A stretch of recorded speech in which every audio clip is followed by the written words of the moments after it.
están? Espero que muy, pero muy bien. Nosotros aquí en el espejo, con estos fragmentos de imágenes que nos devuelven nuestros invitados, que en realidad son una totalidad, porque hay una entrega permanente de ellos, de quienes participan en el espejo, para darnos lo mejor que tienen. Y en ese sentido hemos trabajado en muchísimos aspectos, en la esperanza, en el amor, en la estabilidad socioemocional de niños y adolescentes, en la educación, una cantidad de temas que realmente nos enriquecen, creo, porque hay que mirarlos sin miedo, porque eso es lo que nos está pasando. Y además de estar aislados por estas circunstancias, debemos, bueno, tener la mejor información al respecto, y eso es lo que estamos haciendo en el día de hoy. Estoy con muchísimo gusto recibiendo al psicólogo Roberto Balaguer. Él es especialista en redes sociales, en una cantidad de aspectos desde hace mucho tiempo, que nos viene hablando, nos viene explicando, nos viene asesorando de cómo esto iba a impactar en nuestras vidas, pero esto ya está impactando en nuestras vidas, y lo que le queremos proponer, lo que te queremos proponer, Roberto, es ¿qué educación está desnudando o desnudó la pandemia? Bienvenido.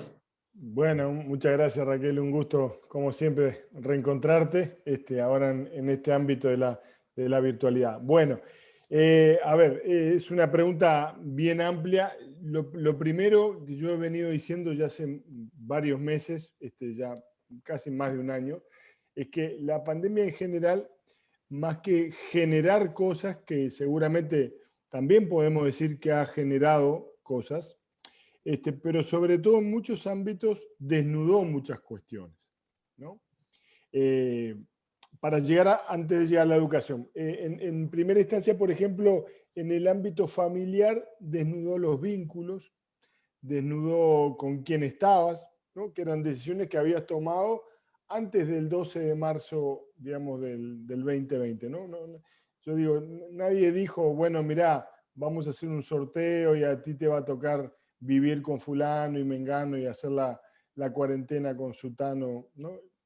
No, o sea, te tuviste que, digamos, recluir, ¿verdad? Te tuviste que poner a compartir techo con aquellas personas que habías elegido con anterioridad.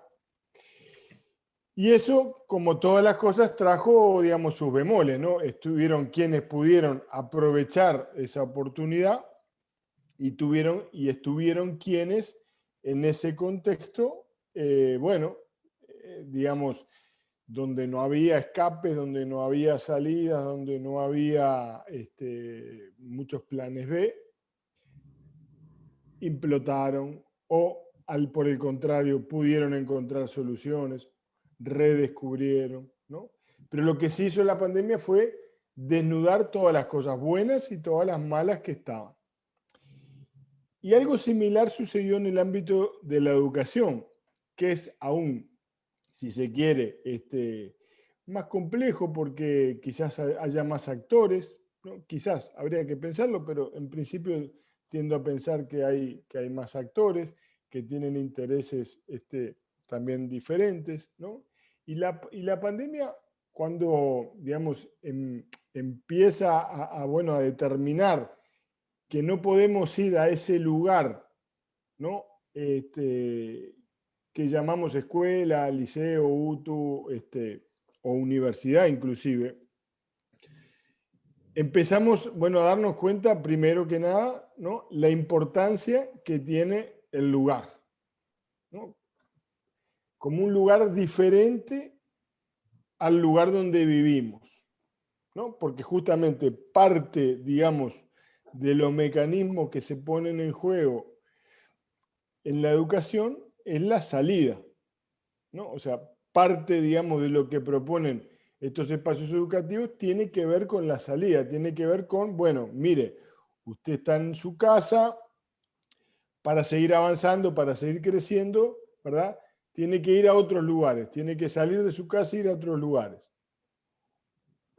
Cuando sos chiquito, no querés ir al jardín, la más de las veces, ¿no? Te cuesta separarte, ¿no? Te cuesta dejar a mamá, te cuesta los mimos, ¿no? Llorar, los padres y las madres también lloran. Bueno,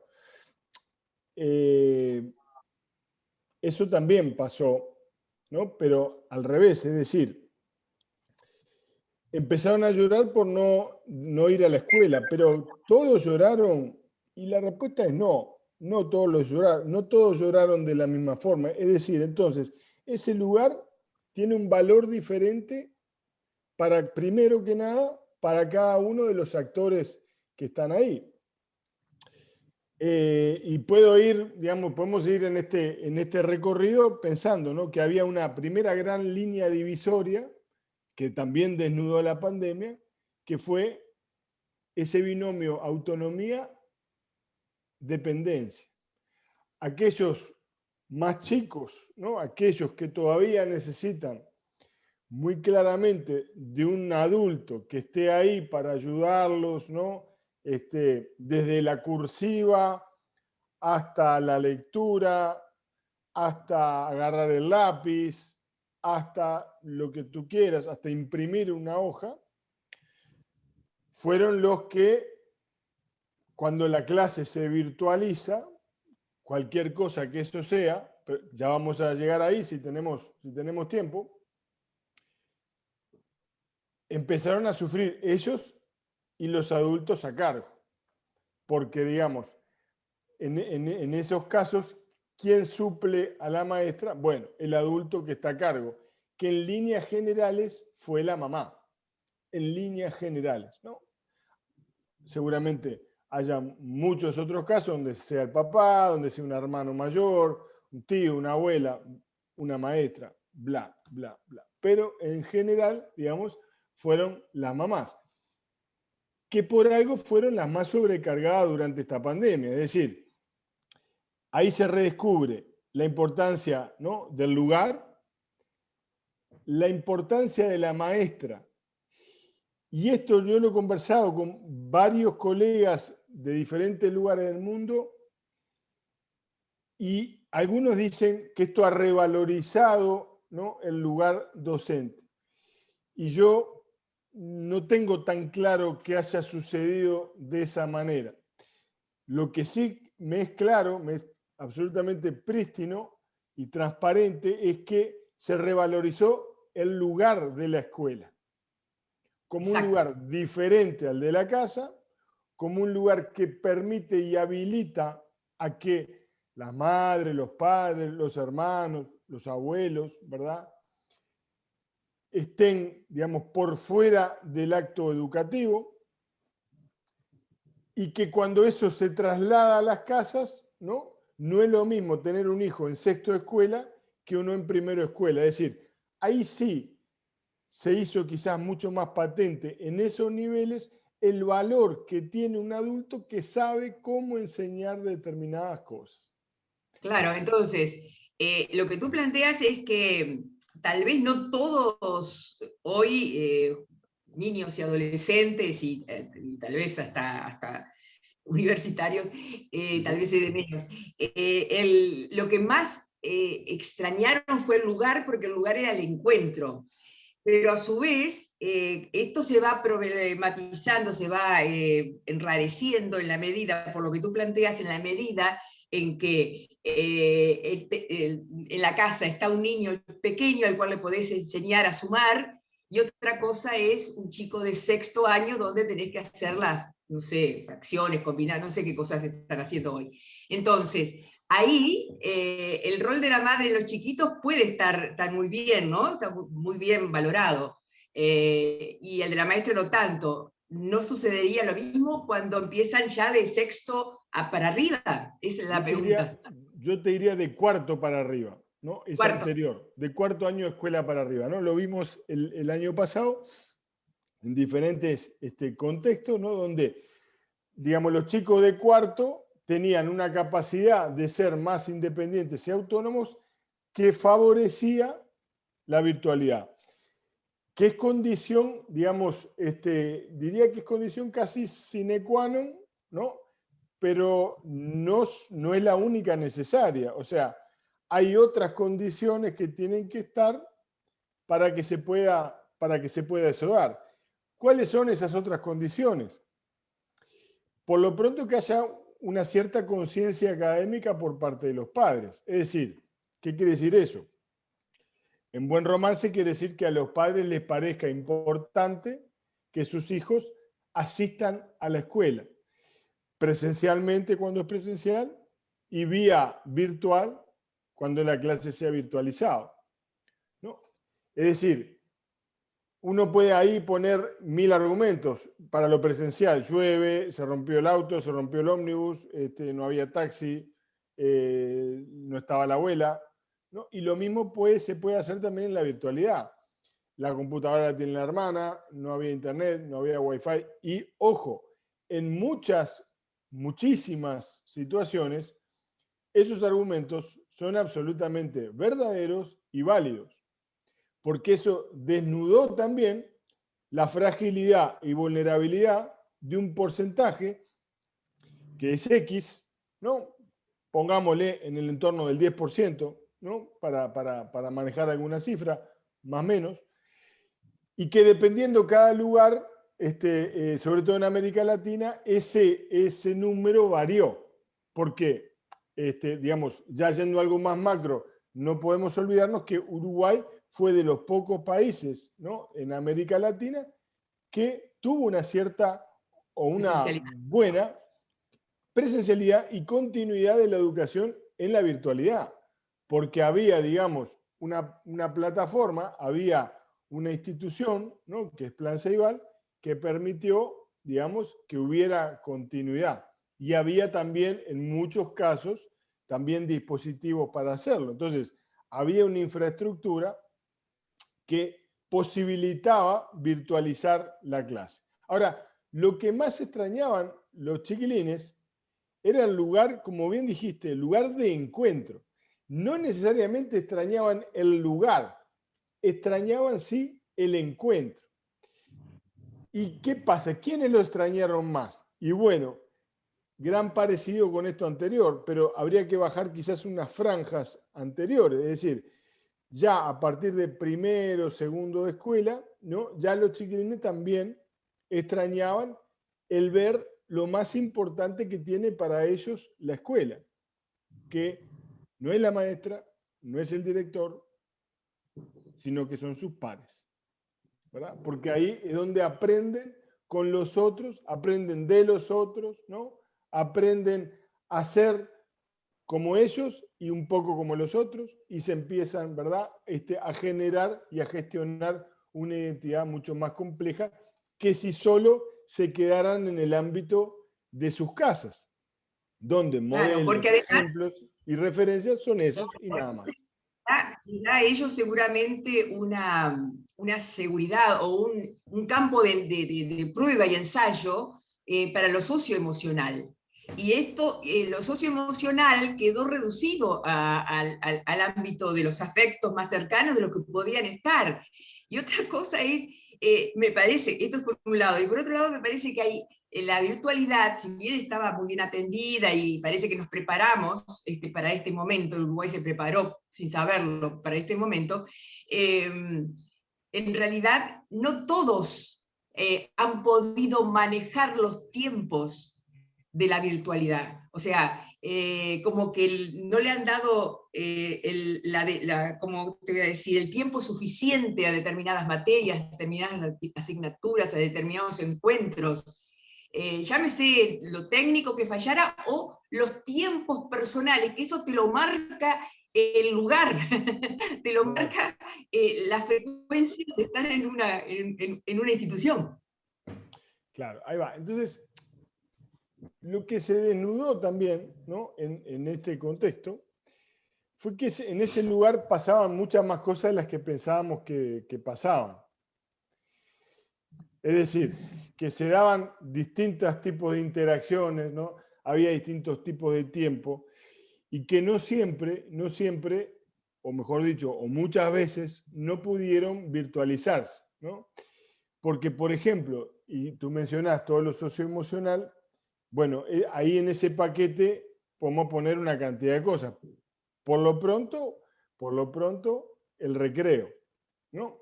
Que yo el año pasado, con toda institución que tuve oportunidad de trabajar, decía, mire, gente, generen instancias de recreo, genérenlas, porque digamos, lo que bajonea a los chiquilines, ¿no? O parte de lo que bajonea a los chiquilines es la salida, pero sobre todo el no encuentro en situaciones, ¿no?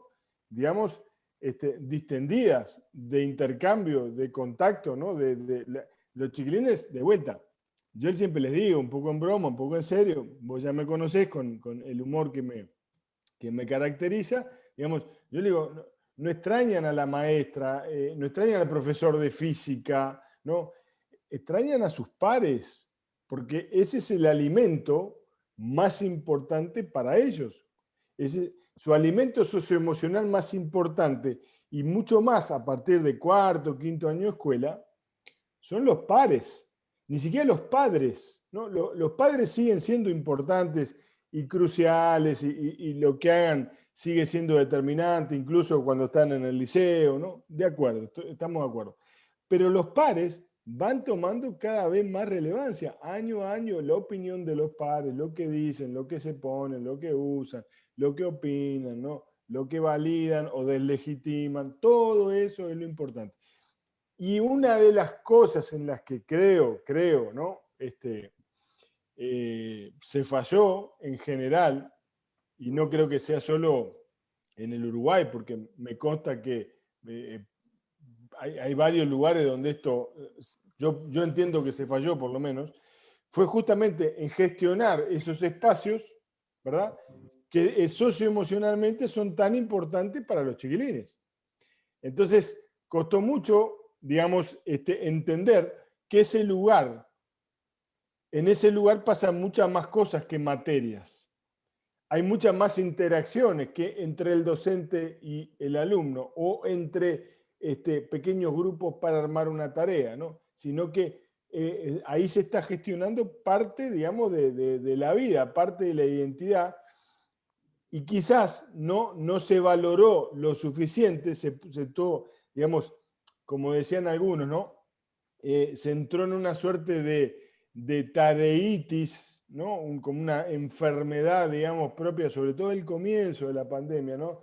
Donde se llenaba de actividades, ¿no? Se llenaba de actividades como para llenar ese vacío, pero esto es como, digamos, cuando vos querés algo salado y tenés solo pop dulce, podés comer infinitamente, pero te vas a seguir quedando con las ganas, ¿no? Entonces, yo creo que ahí faltó como entender un poco mejor y diseminar esa idea, digamos, de la importancia de hacer recreos semi-vigilados, ¿no? Pero virtualizados de manera tal que los chiquilines pudieran encontrarse. A mí me parece muy importante lo que tú dices y lo compruebo acá con mis nietos y con los niños que andan en la vuelta y jóvenes. Están extrañando muchísimo a los compañeros y a los iguales, a los pares.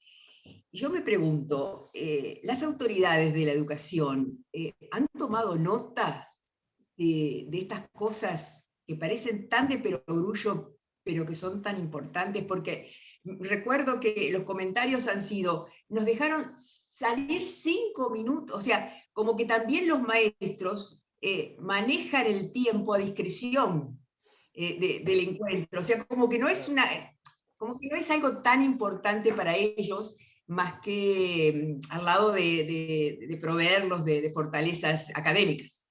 Claro, claro, exactamente. Por eso es como que, de vuelta, volviendo un poco al eje, ¿no?, de esta charla, es lo que desnudó la pandemia fue que la escuela no es solo para contenidos programáticos. Parece perogrullo, ¿no? O sea, nadie va a decir, nadie en su sano juicio va a hacer una afirmación tal, o sea, todo el mundo sabe. Ahora, pero ¿cuáles son esos otros componentes? ¿Cómo hacemos para desgranarlos? ¿Cómo hacemos para desglosarlos, verdad? E introducirlos como parte de esa virtualidad. ¿no? Y de vuelta, yo creo, honestamente, yo creo que en la mayoría de los casos fue un exitoso fracaso, ¿no? Realmente, digamos, porque no se logró entender la importancia, inclusive la importancia que tenía para sostener la virtualidad educativa. Es decir, vos para sostener eso, ¿no? Necesitas estar en ciertas condiciones emocionales que te permitan estar atento, concentrarse, estar motivado, querer conectarte, ¿verdad? Un montón de cosas que tienen que ver con lo emocional. Y si vos le estás quitando un nutriente fundamental, es como básico, ¿no? Casi de vuelta, pero brusco, decir, mirá, seguramente pase que esto se vea afectado y también afecte el propio rendimiento escolar, ¿no? Porque un chiquilín que está bajoneado, que está deprimido, ¿no? Que se siente realmente que su vida cambió, que las pérdidas que está viviendo son irreparables, bueno, va a ser muy difícil, ¿verdad? Que se conecte a las clases como si eso fuera parte de otro universo, ¿no? Entonces, de vuelta, la pandemia desnudó también muchas falencias en nuestra capacidad de comprender cosas, ¿no? Comprender qué es una escuela, qué es un liceo, qué es una clase, cuánto dura, ¿no? Si la virtualizo, cuánto dura. Se habla mucho de la fatiga por Zoom. Mirá, son de esas frases que me encantan porque son como el justificativo de todo, ¿viste? Es decir, es como cuando decían, bueno, en viejos tiempos, no ahora, ¿no? ¿Qué me pasa? Es un virus, ¿no? Y no sabía, es un virus, ¿no? Tenías diarrea, tenías dolor de cabeza, antes era un virus, ahora un virus ya, todos sabemos más de virus que antes, ¿no? Pero antes, viste que si no se sabe bien, era un virus, ¿no? Bien, entonces, nosotros creíamos saber un montón de cosas sobre cómo funcionaba una clase, cuánto duraba, ¿no? Y ahora tenemos el caballito de batalla de la fatiga por Zoom. Que bueno, a ver, hay una parte que es cierta, hay una parte que es innegable, que es cierta, ¿verdad? Y que tiene que ver con que vos tenés como muchos más elementos, digamos, que captan tu atención, ¿no? No solo estás mirando desde tu perspectiva, la habitual, sino que también estás desdoblado y te estás viendo vos hablar, ¿no? Y si el otro te habla, sabés que tenés que hacer un esfuerzo, ¿no? Mayor por mostrar, ¿no? Que bueno, que estás escuchando, que estás de acuerdo, que no estás de acuerdo, pero que estás ahí. Es decir, hay un esfuerzo cognitivo mayor. Ahora, esto sirve a veces para justificar, por ejemplo, ¿no? Que haya poca clase, para justificar que haya clases muy breves. Y, ojo, vos podés perfectamente estar muchas horas frente a la pantalla, ¿sí? Y no necesariamente tener una fatiga por Zoom. A veces lo que te fatiga no es el Zoom, sino que es la clase. Claro. El contenido que te están transmitando, trasladando. Y ya te fatigaba antes. No, era Y una eso es cosa lo que que, ahora queda desnudado. Esa claro, ahora clase que queda ahora, como presentado, ¿no? Públicamente. pero además la ven, porque, digamos, la virtualización lo que tiene es que tira abajo los muros de la escuela. Entonces, la maestra, el profesor, entra a tu casa y está ahí, forma parte. Por eso también generó muchísima ansiedad, cierto pánico escénico también en los docentes, que se sentían que estaban en una suerte de exposición, ¿verdad? Y donde a su vez eran evaluados. Y bueno, como toda cuestión, esta evaluación, ¿no? Tiene un lado que no forma parte del contrato psicológico del docente, ¿no? El contrato psicológico en términos laborales es, digamos, lo que yo acuerdo implícitamente que voy a hacer al desempeñar mis tareas, ¿no? Y no es algo que esté firmado, nadie firma un contrato psicológico laboral, ¿no? Pero es ese contrato emocional en el cual, bueno, yo sé que voy a ir a clase, que voy a estar con los alumnos, ¿no? Que voy a obrar así, así, así.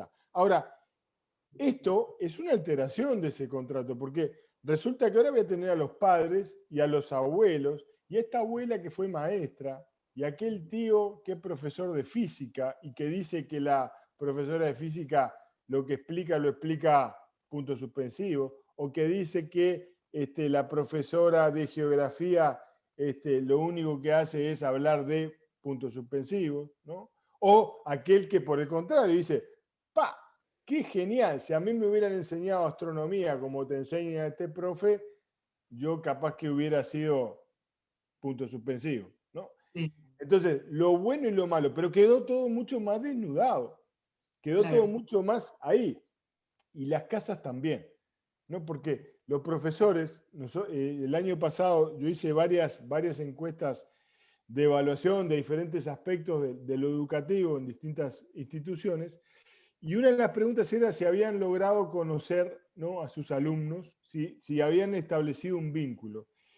Y llamativamente, un altísimo porcentaje, ¿no?, decía que sí, efectivamente, habían logrado establecer un vínculo, entre otras cosas, porque no solo cayó la pared de la casa, sino que también cayeron muchas paredes, perdón, de la escuela, sino también de la Escuela. casa. Entonces, la maestra, el profesor, también pudo ver el gato, el perro, la hermana, el cuadro, el mobiliario, los gritos, ¿no? Una cantidad de que podríamos agregar, que lo que generó fue fantástico en el sentido que la enorme mayoría, cuando le volvíamos a preguntar, bueno, ¿y cómo valoraba eso? Decía que esto les había generado mucha mayor empatía y paciencia. Es decir, hubo una parte donde nos humanizó. Vos mirá lo que estamos diciendo, ¿no? La virtualidad nos humanizó. Parece sacrílego, ¿no?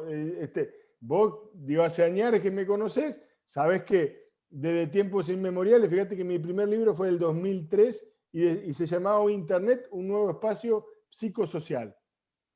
No existían redes sociales, no existía nada de eso, ¿no?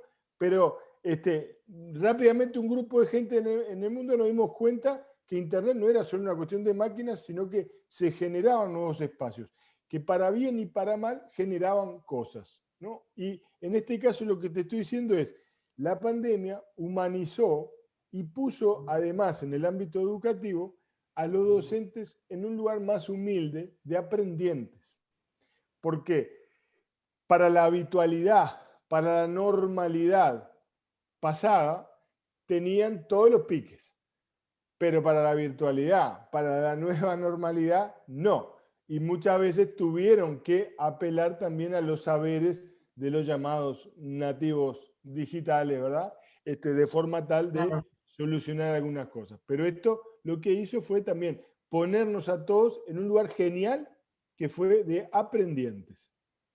No es lo mismo, sabemos que esto pasó para cambiar y que cambió efectivamente. Ahora, valorizamos cosas muy buenas, como esto de los maestros, profesores, conociendo aún más, con más empatía al alumno, y, y aprendiendo de esa situación, y por otro lado, la necesidad del alumno de contacto con los otros, con sus pares. Entonces, ¿cómo se resuelve en esta nueva, cuando salgamos, digamos, educación post-pandemia, por decirle, ponerle un nombre? Bueno, yo creo que en todos los ámbitos, mira, familiar, laboral, educativo, el ideal sería retomar las buenas cosas de la vieja normalidad, recuperarlas, ¿verdad? E incorporar las mejores cosas y prácticas de la virtualidad.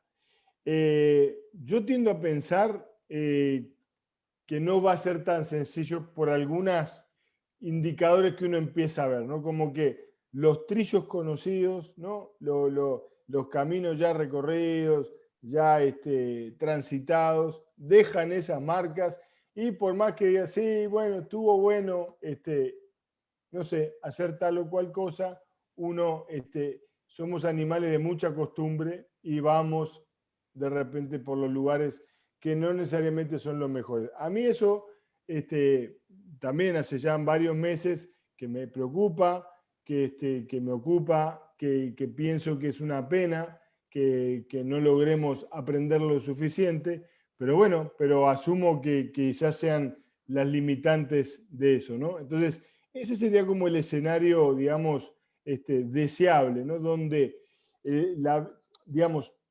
y yendo al ámbito específico de la educación, yo creo que otra de las cosas que se descubrió también y que se empezó a ver es que no solo importa, digamos, cómo se da la clase, que importa muchísimo, por eso la fatiga por Zoom, por eso todas las cosas que venimos hablando, sino también que la educación debería estar, ¿verdad?, al servicio del estudiante y pensada para el estudiante, para que sea una experiencia, digamos, de crecimiento saludable, ¿no? Es decir, pasar, ¿no?, lo que podríamos decir, de una pedagogía basada en la clase o en el docente a una pedagogía basada en el alumno, ¿no? Esto quiere decir, considerando sus fortalezas y sus debilidades, pero también sus tiempos, sus momentos, ¿no? Porque lo que también vimos es que no todos los chiquilines, digamos, precisan la clase. Algunos preferirían verla después, si pudieran. En ámbitos más grandes, universitarios, ¿no? Justamente eso es de las cosas más valoradas, que yo puedo no tener ganas de ir a clase, pero eso no quiere decir, o puedo tener fiebre, o puedo tener que cuidar a mi abuela y no poder ir. Ahora, eso no quiere decir que yo no quiera ver la clase. Claro. No, Sí, no quiere exacto. decir que yo no quiera ir. Es decir, tengo algo que me imposibilita. Y capaz que yo, y en los adolescentes, vos fíjate que ya hace muchos años que se sabe que los adolescentes en las primeras horas de la mañana tienen su funcionamiento cognitivo no en sus óptimas capacidades. Es decir, empiezan a funcionar más o menos bien, ¿no? Ya entrada a la media mañana, más cerca del mediodía, ¿no? Entonces, no es porque sí que se levantan al mediodía los adolescentes, ¿no? Necesitan dormir porque necesitan realmente dormir, pero también porque es a partir de esas horas, ¿verdad?, que los adolescentes están más lúcidos. Sin embargo, el sistema en general está pensado para las primeras horas de la mañana, porque ese lugar, ¿verdad?, que tiene mucho correlato con, bueno, los sistemas, digamos, siglo XIX, no siglo XX, fabriles, Estado-nación, lugares, digamos, organizadores y ordenadores de la jornada, que bueno, que cuesta mucho todavía como desprenderse de los aspectos que ya han quedado obsoletos. Es decir, y uno de ellos es, bueno, es necesario, digamos, o mejor dicho, ¿qué es lo importante? Que el chico se conecte a la hora en que estamos todos, que el chico se conecte a la hora que estamos todos y aprenda, o que el chico aprenda. Lo ideal quizás sea lo del medio, pero entre conectarse y no aprender y entre no conectarse y aprender porque lo puede ver en otro momento, ¿no?, hace también a contemplar las diferencias que tenemos de los alumnos. Yo creo que este es un gran momento, una gran oportunidad que se puede dejar pasar y no obtener nada. Ayer yo integro Damas Orientales Siglo XXI, una organización de mujeres, y hacemos una conferencia una vez por mes, internacional o nacional. Ajá. Y ayer se entrevistó, dio una conferencia la subsecretaria de Ciencia, Tecnología e Innovación de Chile. Mirá qué Lo bueno. que Chile, a partir de las revueltas, a partir del rol de las mujeres, a partir de lo político, logró y está logrando, chapó.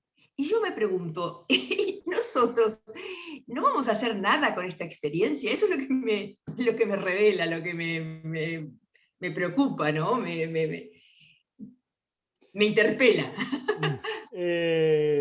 No sabe y no contesta. Yo lo que puedo decir, digamos que también, ¿no?, en lo personal, sobre todo muchas veces a través de Twitter, y a través de distintas, digamos, oportunidades, creo que muchas personas, no solo yo, muchas personas hemos hecho propuestas que, bueno, que no siempre o muchas veces no han sido tomadas, ¿no? Por ejemplo, la de, digamos, el 1 de marzo, ¿no? De comenzar las clases, ¿no?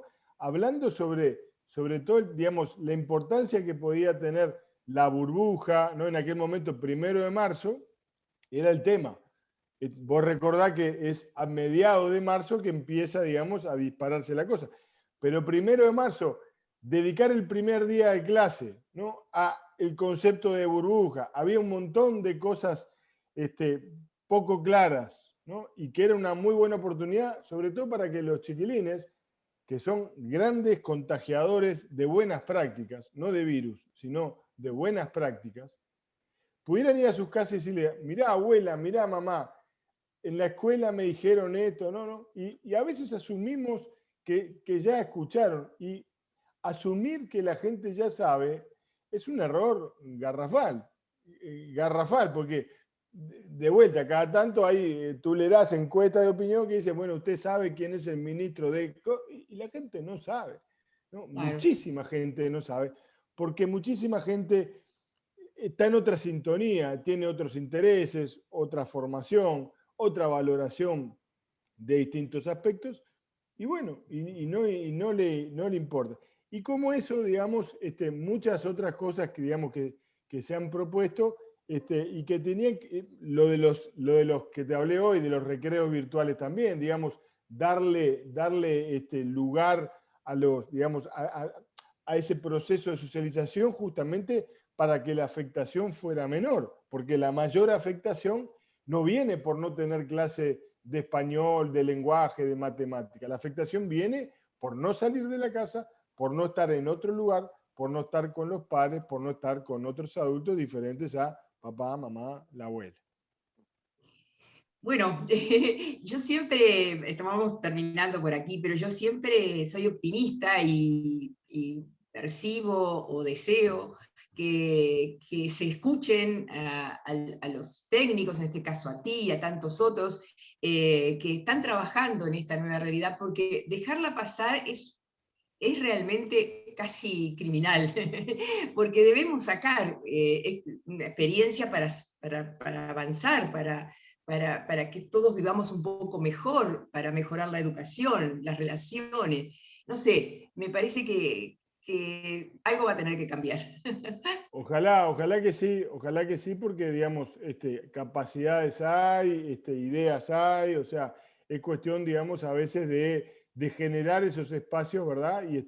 Y bueno, y poder hacer acuerdos, y hay cosas que realmente son muy simples, ¿no? Como esa idea que te decía del 1 de marzo, que realmente no era una bajada, digamos, de información y no implicaba muchas cosas, y quizás, ¿no? Hubiera ayudado también en lo posterior. Nunca lo sabremos, ¿no? Nunca lo sabremos. Pero Exacto. bueno, por lo menos no quedarnos con la gana de si hubiéramos hecho, si hubiéramos hecho. Ojalá se instale un GACH oficial y un GACH educativo para la salud y un GACH educativo también oficial. Te deseo mucho éxito y seguimos en contacto. Cómo no, Raquel, un gusto como siempre, te mando un fuerte abrazo. Igualmente para ti, que pase muy bien. Gracias por estar siempre tan atento, tan alerta. Gracias. Buenas.